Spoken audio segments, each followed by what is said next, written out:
Periods കറക്റ്റായിട്ട് വരുന്നില്ല എങ്കിൽ ശരീരത്തിന് സംഭവിക്കുന്ന അപകടം എന്താണ്?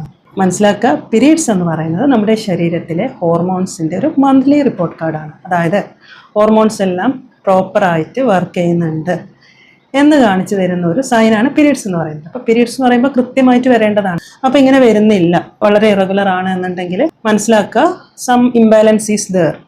അതൊരു പക്ഷേ ബോഡിയിൽ ഇൻഫ്ലമേഷൻ കൂടിയിട്ട് അല്ലെങ്കിൽ ഇൻസുലിൻ റെസിസ്റ്റൻസ് ഹൈ ആയിരിക്കാം, PCOD പോലുള്ള കണ്ടീഷൻസ്, തൈറോയിഡ് രോഗങ്ങൾ, അല്ലെങ്കിൽ പ്രൊലാക്റ്റിൻ ഹൈ ആയിട്ട്, അല്ലെങ്കിൽ സ്ട്രെസ് കൂടിയിട്ട് കോർട്ടിസോൾ ഹൈ ആകുമ്പോൾ, ഇങ്ങനെ പല റീസൺസ് കൊണ്ടും സംഭവിക്കാം. അപ്പോൾ ഇത് കാരണം ഓവുലേഷൻ കിട്ടാണ്ട് വരാം. അതുപോലെ ഇൻഫെർട്ടിലിറ്റിക്കുള്ള റീസൺ ആണ്. പലപ്പോഴും ഇതിൻ്റെ ഒരു റീസൺ എന്ന് പറയുന്നത് നമ്മുടെ ലൈഫ് സ്റ്റൈൽ തന്നെയാണ്. അതായത് നമ്മുടെ ഭക്ഷണം, ഉറക്കം, കെമിക്കൽസിൻ്റെ എക്സ്പോഷർ, ഇങ്ങനെ പല ഫാക്ടേഴ്സ് ഇതിനെ അഫക്റ്റ് ചെയ്യുന്നുണ്ട്. അപ്പോൾ മോർ ദാൻ 3 months പീരീഡ്സ് കിട്ടുന്നില്ല എങ്കിൽ it's not a good sign. ഡോക്ടറെ കാണാം. The good part is that നമ്മുടെ ലൈഫ് സ്റ്റൈലിൽ ചേഞ്ച് വരുമ്പോൾ തന്നെ ഇത്തരം കാര്യങ്ങളെല്ലാം നോർമലായിട്ട് വരുന്നത് കാണാം.